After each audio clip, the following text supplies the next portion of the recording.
The NBA draft is just over 1 week away, and today we look at 6 prospects, including 2 projected lottery picks who we are higher or lower on than consensus, and why that is. Let's get into it. You are Locked On College Basketball, part of the Locked On Podcast Network. Your team every day.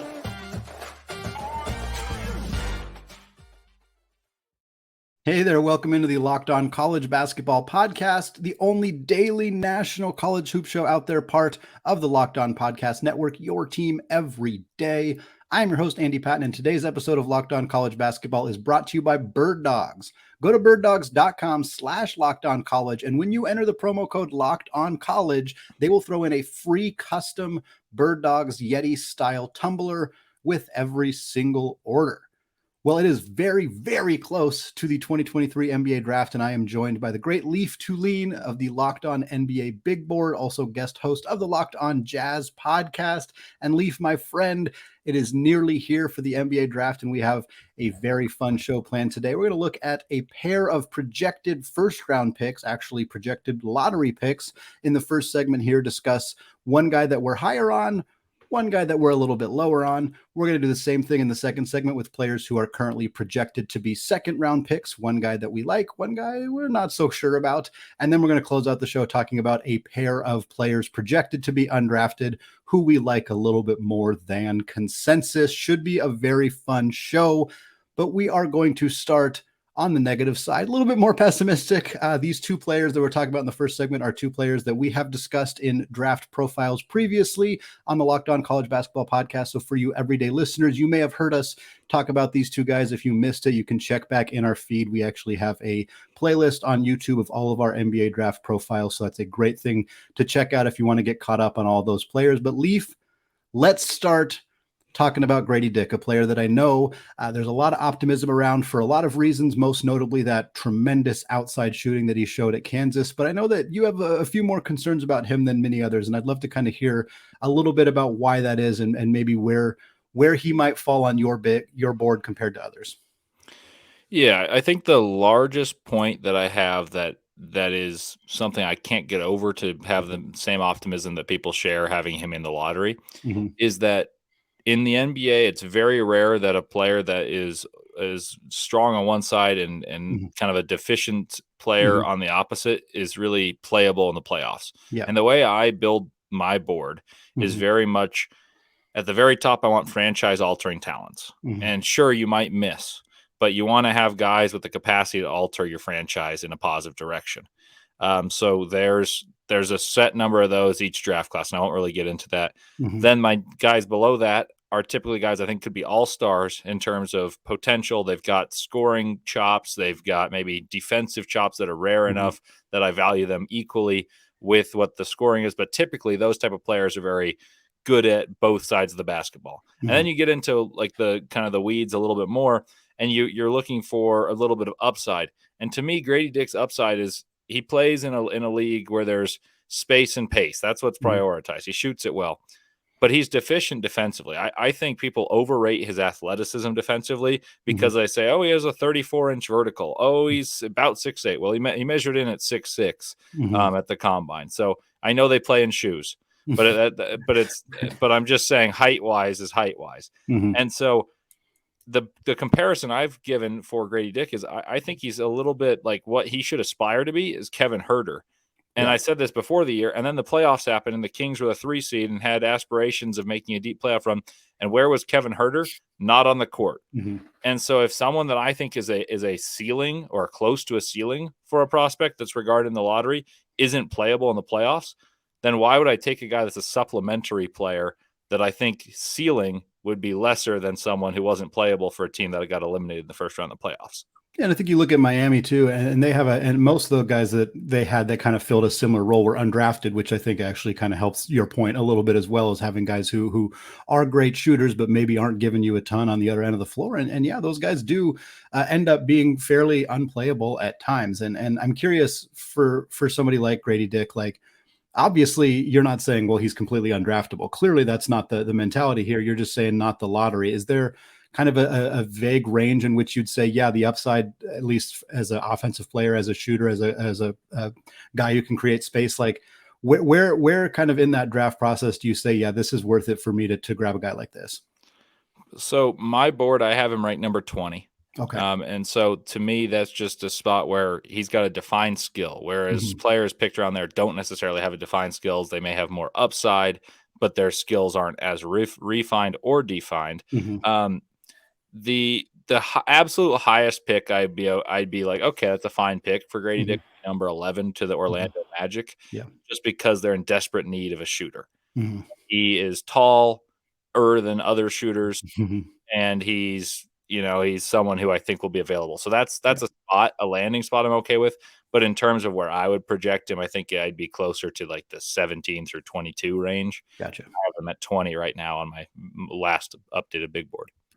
Well, let's switch gears and talk about Cam Whitmore and the segment on a bit more of a positive note. Obviously, Whitmore is a guy who is already projected by many to be a top 10 pick. Some places have him top 5-ish, fifth, usually not any higher than that, but in that 5, 6, 7 range. So for you to be higher on him than most is a pretty clear indication that this is a player that you have a lot of excitement about what he could be at the NBA level.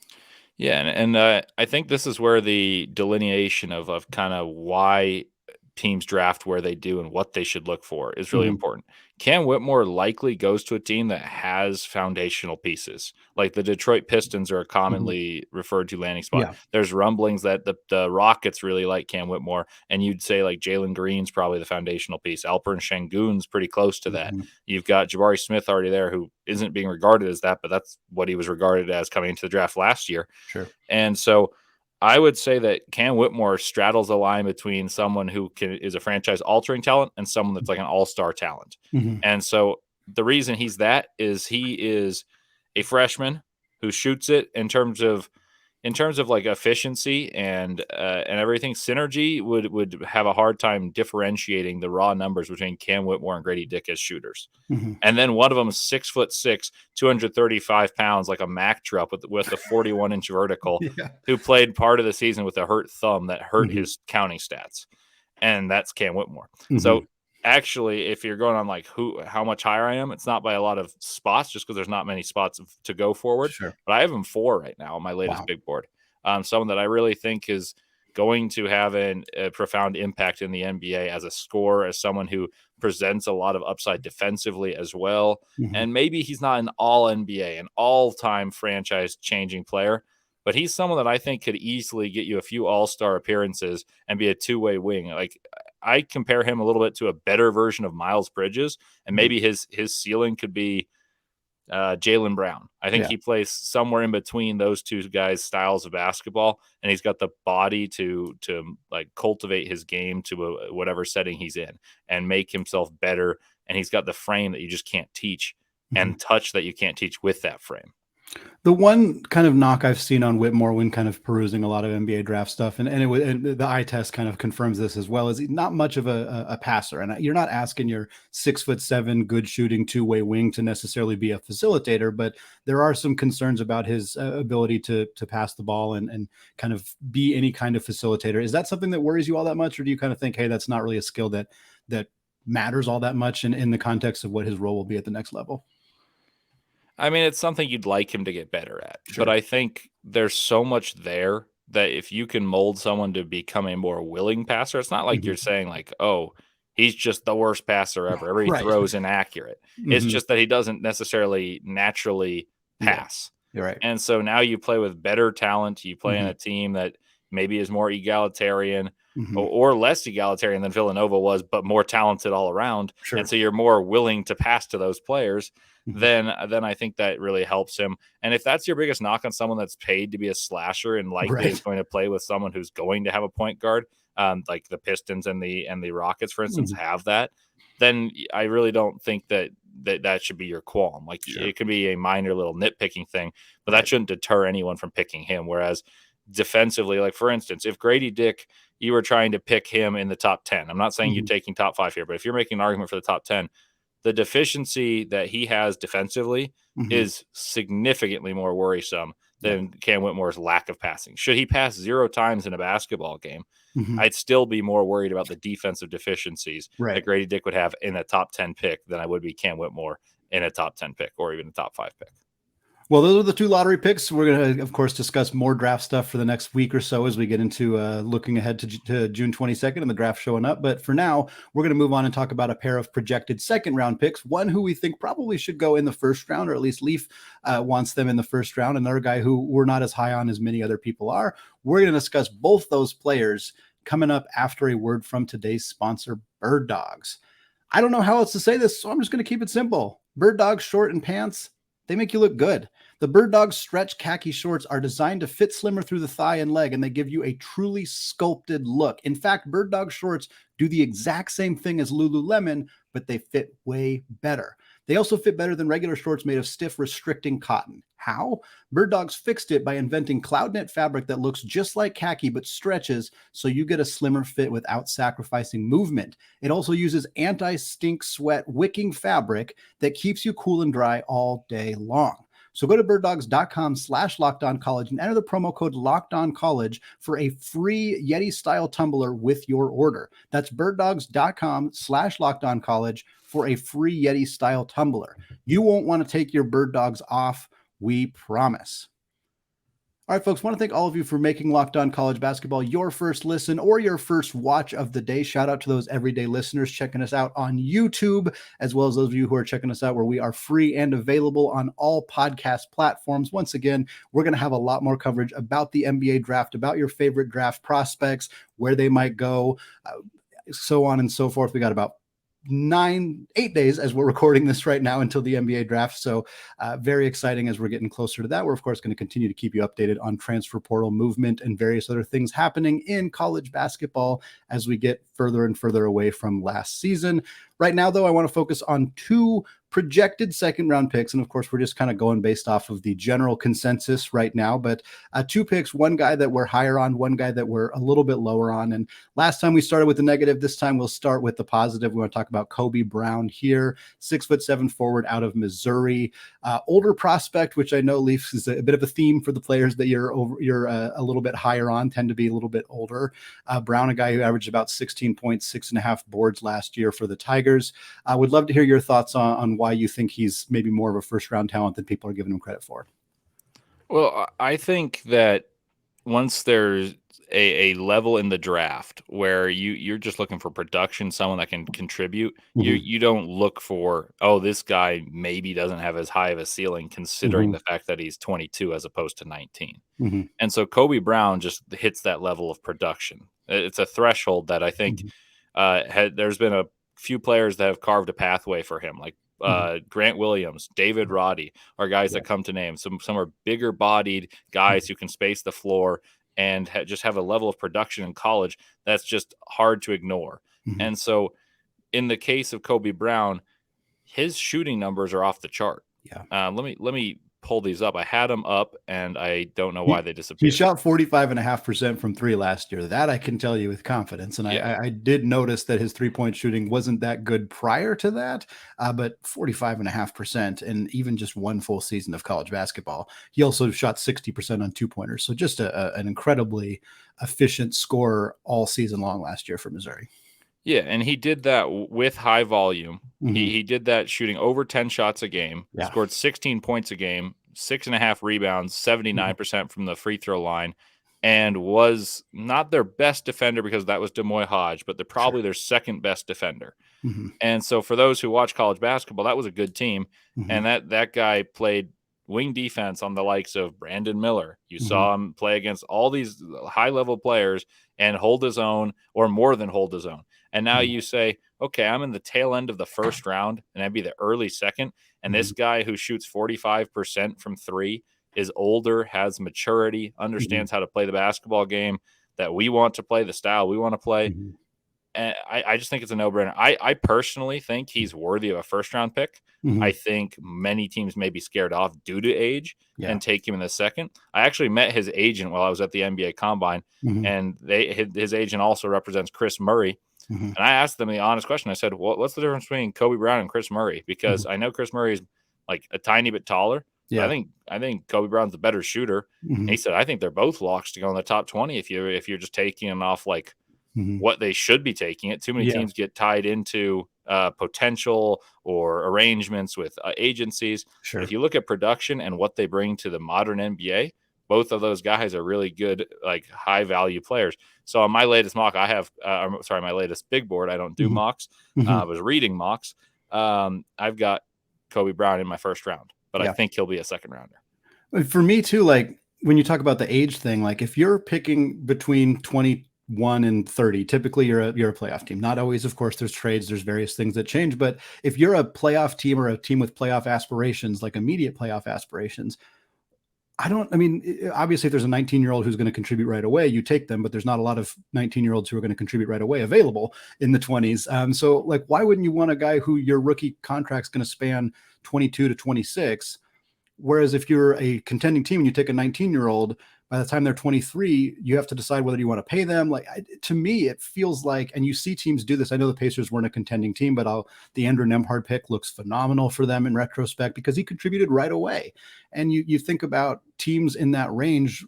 To me, taking a player like Kobe Brown, who's, maybe the upside's a little bit lower. His shelf life in terms of being a super productive player is probably a little bit less. But if you're going to get him for 4 years on a productive contract as a rookie, like, to me, that just makes a ton of sense. Kobe Brown kind of fits that late first mold where you're going to see a contending team take him and think, man, that's an excellent pick. That's what I feel, at least. Yeah, I agree. My buddy texted me mid-year and he said, "Have you seen this guy from Missouri?" And I said, "Oh, is it Kobe Brown?" I just kind of knew his name. I didn't really know his game other than just like vague stats. Sure. And I'm about as diehard as it comes for college basketball. So for me to not have watched it, I watched the next 2 games he played, and I was like, man, how's this guy not on draft board? So when March Madness came out, Rafael Barlow and I did a podcast doing the top 10 prospects from each region. I put Kobe Brown number 6 in the region that he played in. Yeah. And people were shocked about that, but I've even moved him up since then because I've just thought about it. I was like, look, it's a big guy, both physically in terms of stature as well as height, who shoots that well and understands his role. Like that's exactly what teams are begging for in the playoffs, and it's right in front of you. You just don't like it because he's a little bit older and a slightly later developer. Yep. Well, we kind of talked about how you're primarily liking these older prospects, but there's an older prospect here that you are a little bit lower on, and I can kind of understand why. That's Trayce Jackson-Davis, of course, a very well-known prospect, a well-known player from his time at Indiana, 4-time All Big Ten player, consensus All-American last year, averaged 21 points and 11 boards, was, unquestionably phenomenal for Indiana last year. 6'9", extremely athletic, about 3 blocks per game, has virtually no, and I say virtually, I think he took like 2 3-pointers in his entire career. Like that's not a part of his game that exists. He's a sub 70% free throw shooter. I have a feeling that those are part of the concerns that you have with TJD here, but I'd love to kind of get where you're at with Jackson-Davis as an NBA prospect. I think my biggest concerns for him are he's played so much with the ball that we haven't seen him in the role that's projected for him. And that's an unfair thing to say entirely as the big knock. Yeah. But for everyone to say, wow, look at this tremendous athlete that will instantly become a hustle big and like defensive anchor and lob threat, I just have a little bit harder of a time imagining it. He has good hands. He's a good athlete, but I think his athleticism is embellished by the fact that the Big Ten isn't athletic. Like inherently, like no offense to Steven Crowell or some of these other bigger guys that Trayce Jackson-Davis has played against for the past couple of years, he looks significantly more athletic, but I don't think he is necessarily significantly more athletic than the guys he'll play at the next level in the NBA. Right. And that's what you have to be a run and jump, lob threat, rim running defensive anchor. And that's what his personnel description is now. It's no longer back to the basket, offense ran through him threat. And so I just think that there are other bigs that I see having a more easy transition to the NBA than TJD, but I could be wrong. I think a lot of his fit is where he goes. Like if he goes to a team like the Dallas Mavericks, for instance, which I have a friend who really thinks that's an awesome fit. Somehow he goes there in the early second round, and now you play with Luka Doncic. I think he could look good. I just think more teams than not, he's going to struggle adapting to what is asked of him to be an NBA probably backup energy big than like what you could expect from him based off what you saw at Indiana, which is what like the people that listen to this podcast with you and me love college basketball Right. are maybe expecting him to be. And that's just not a fair expectation to TJD. Yeah, I agree. And I think the last question I was going to ask you, you kind of already answered of like, where would you take him? And it's just so team dependent. I think you're right. There are some teams that could really use a player with his skill set, but I have a little bit of worry about, certainly every player jumps to the NBA and they aren't as athletic comparatively as they were in college. That's just a fact for every single player, except the absolute top tier elite athletes. But for Trayce Jackson-Davis, like he relies on that in a significant way. And if it's not there could be some issues. I think he has a path to be a productive NBA player. I really do, but I could see your concerns of like, hey, he's in the league, he's playing a completely different role, and we just don't know if he's capable of doing that. You mentioned Dallas. I won't ask you for a range because I think it depends on the team. Are there other teams, or is it kind of just like the team's got to know how to use them when they draft him, or else they're probably not going to get the kind of production that they were expecting? Yeah, I don't know. I think that's one that's such an anomaly just because of how good Luka Doncic is and how Right. desperately the Mavericks need a center. Now, should the Mavericks take Derek Lively at number 10, Mm-hmm. there goes a real potential fit. Sure. As for a range, I've got a number 47 on my big board. I think he'll probably go before that just because people will bet on, hey, he's got 4 years of production. He's coordinated. There's things that are like traits that are likable. I'm just a bit lower because I think there are some big guys later in drafts that are just as playable without like that same track record. For instance, it had Cliff Omoruyi, same conference, far less acclaim, been in this draft class. I think I probably would have had Cliff Omoruyi over him just because he's bigger. He's enormous defensively. All he has to do is jump and rebound. His hands are huge. That I think there would be a chance. So I just think there's less return for someone like that unless you find the perfect situation than there is for like maybe wings that I think are more plug and play around that same range, which is why he slips on my board. Sure. Leaf and I are going to close out the show talking about a pair of players projected to be undrafted free agents who we think could sneak into the second round, should sneak into the second round, or at the very least are going to be productive NBA players. Shockingly, they are oversized older guards. Not a huge surprise, but we will get to those two players coming up right after this. All right, segment 3, still Andy Patton, still Locked On College Basketball, still here chatting with Locked On NBA Big Board's Leaf Tulane, and we're talking about prospects we are higher and lower on as we are just about a week out from the 2023 NBA Draft. Closing it out here, talking about a pair of players that are not projected to get drafted, although I wouldn't be shocked if the first player on our list here gets selected, and that is Miami's Jordan Miller.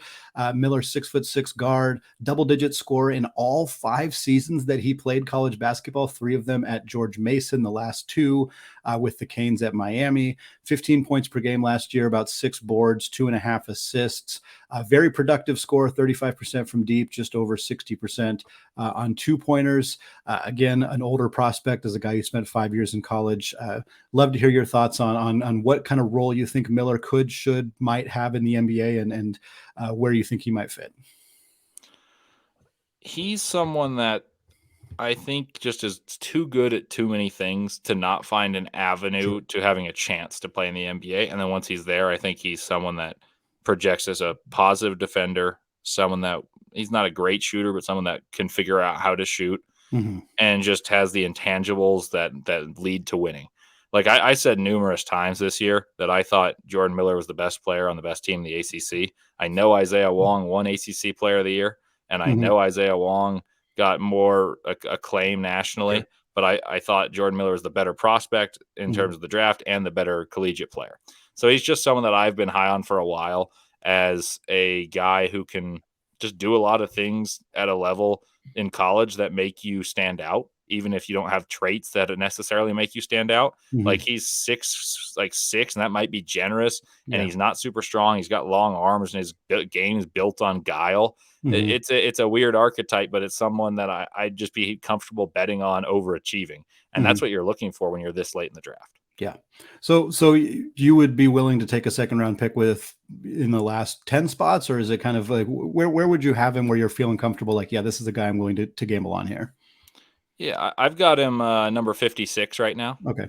And so, I mean, I think the last 10 spots are a crapshoot regardless. Sure, I think there are some players that want to be undrafted so they can pick their landing spot. There are some players that would just love to be drafted so they can be drafted and just like Right. achieve a career goal. Mhm. And so I think there's a lot of wiggle room from 45 to 60, or I guess in Mhm. this case, 58. Right. And so I think he's a guy that likely follows the path of like someone like Tyrese Martin last year from UConn, got picked 51st by the Hawks. I think that's a similar type of player, someone who rebounds, defends, hits enough shots, and just overachieved in their college careers and makes their way into an NBA summer league, whether it be by a preferred free agent destination where they choose not to be drafted, or Mhm. late second round. Sure. Probably a lot of the same kind of conversation we're going to have here with our final player in this podcast. That's Landers Nolley. I think that's how you say his last name. At Cincinnati, 6'7" guard. Again, very experienced college basketball player. He spent 2 years at Virginia Tech, redshirted his first year, played his second year, played 2 years at Memphis, and then finished out his college career last year with the Bearcats. 16.8 points per game last year, just under 6 boards, 2.5 assists.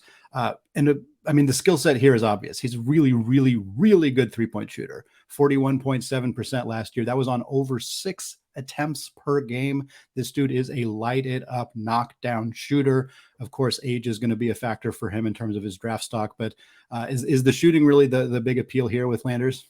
Yeah, absolutely. I think there's a real discussion that he might be one of the best shooters in this draft. Like he doesn't Sure. get the same acclaim as someone like Gradey Dick, someone like Mhm. Jet Howard, Jordan Hawkins.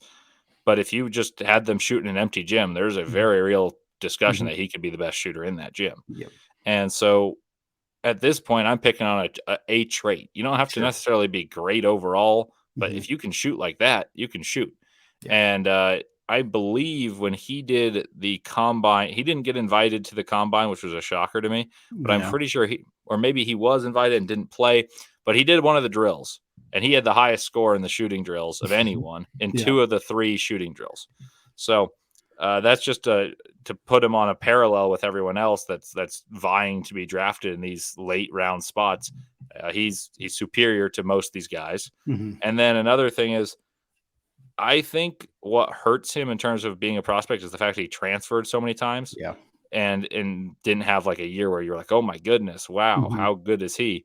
And Mhm. so maybe there's some like concerns about the character of having transferred as many times as he did, because he was a fairly highly recruited guy coming into Virginia Tech, and he was productive there as a freshman, and then he left, and then Memphis, and then he left. And so Mhm. I think that's just as much of a concern as there is like lack of there to love in terms of basketball player, because I think he's a really talented basketball player anyway. Mhm. It's age and these moves. But if it were just age and he played 4 years at the same spot, such as someone like Kobe Brown, Right. I think Landers Nolley could be regarded in a similar way. Maybe not quite the same, because Kobe Brown was tremendously productive in the SEC this past year, Right. but you get the point. Yeah. Yeah. Nolly, to me, again, you summed it up really eloquently, but the really simple way to put it is you're 6'7" and you shoot 42% from deep on a high volume. Like that is enough for me. If I'm in the 50s range, or if we're talking undrafted free agents, like you have to gamble on a guy with those two things, even if there's nothing else. And that's not necessarily the case with him. I think he's a more gifted scorer outside of just the 3-point shooting. And I think there's some decent athleticism there, but if there's nothing else, 42% from deep at 6'7", that's enough. That's enough for me to gamble on a player at that stage. I'm not going to take him in the first round if those are his only 2 skills, but teams love shooting. They love floor spacing. Guys who can do that are going to find jobs in the NBA. And to me, he feels like a guy who could end up having a 6, 7, 8 year career. And he may not be super productive that whole time, but I wouldn't be shocked to see him in the league for a long time based purely on that one skill. Yeah, I mean, I can still remember him hitting big shots on a Mhm. Virginia Tech team that had tournament aspirations early Yeah. in his career. So it wasn't like he didn't have the talent to play high major basketball. Mhm. He was that, and then he went to Memphis, and against your Gonzaga team, Landers Yeah. Nolley was an impactful player. Like He's really he good. hit shots, and he had the athleticism that put him on par with a guy like Julian Strother, who's going to be a Mhm. second round pick. Mhm. So I think in terms of basketball acumen and ability, he's high up there. It's just maybe about mental, about those moves, and then he Mhm. is slightly older, so people push him down, whether that's fair or not. Well, Leaf, I'm very excited. A little sad that we have very little time left to talk about this NBA draft class between now and June 22nd, but we will be back again sometime next week to look at your mock draft or your big board and kind of where you have some guys and some more continued discussion as we look forward to that date. But that is going to wrap us up for today. So thank you all for listening. Thank you to those of you on YouTube. Thank you, of course, to the everyday listeners. We appreciate you. If you want to become an everyday listener, you can find the show wherever you get podcasts. You can also hit that subscribe button on YouTube, leave us a review on iTunes, hit us with a follow on Twitter as well. We'll be back with more fantastic content wrapping up the week. And of course, all NBA draft stuff coming at your way next week as well. Thank you all for listening. Peace out.